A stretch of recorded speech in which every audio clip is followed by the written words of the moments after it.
Good morning. Today I want to talk about ownership and responsibility. Not ownership of possessions and not responsibilities in regards to jobs or obligations or things that we have to do. But I'm talking about ownership of yourself, ownership of your feelings, your thoughts, your actions, your reactions, and your ability to respond to that in a manner that is appropriate or otherwise. Now, it's tough because most people live in this state of constant projection. There are two different states of consciousness.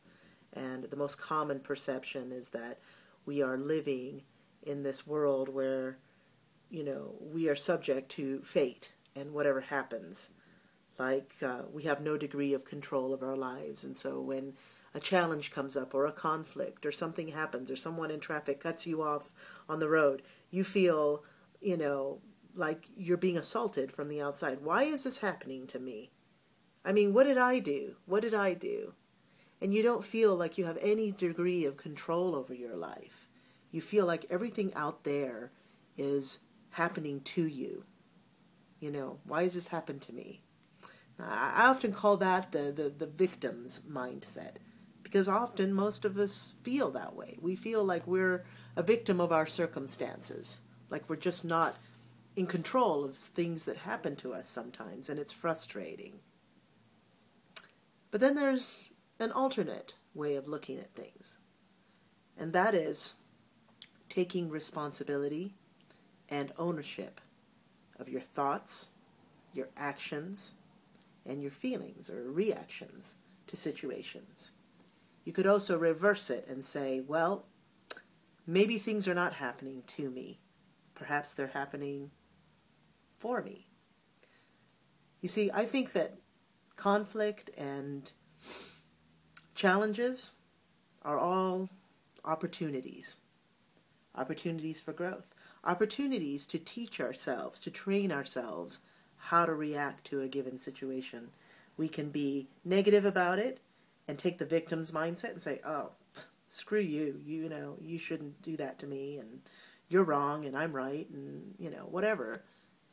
It's totally self-identification. It's very ego-based. Okay? Or you can take a higher road and just simply look inward.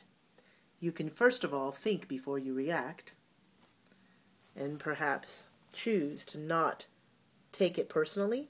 Most of the things that happen to us throughout the day are not personal. It's just life moving very rapidly around us.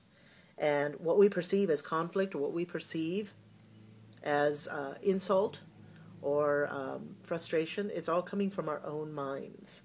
We're creating that. We're creating the stress and we're creating the discomfort that is associated with the reaction that we have to any given situation that we perceive as negative.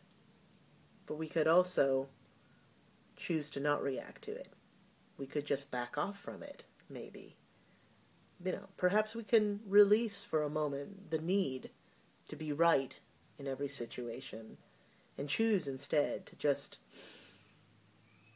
be calm and maybe even happy. Or at least, maybe not happy, but at least calm and non-reactive. So I always say that when something comes up that is challenging or, rather than being a slave to our knee-jerk reactions, we could also stop and think about why it's happening to us, or why is it happening, or is it happening for us? And there's a lot to look at there. There's a lot to examine. Everything is perception, I believe. I believe that all of life is just consciousness. And we all experience our life and the things around us in our own unique and individual way. And we're also, receiving that information through our own filters. So being angry or being happy is just simply a choice. Reacting or being response-able is also a choice. So, that's just my thought for the day.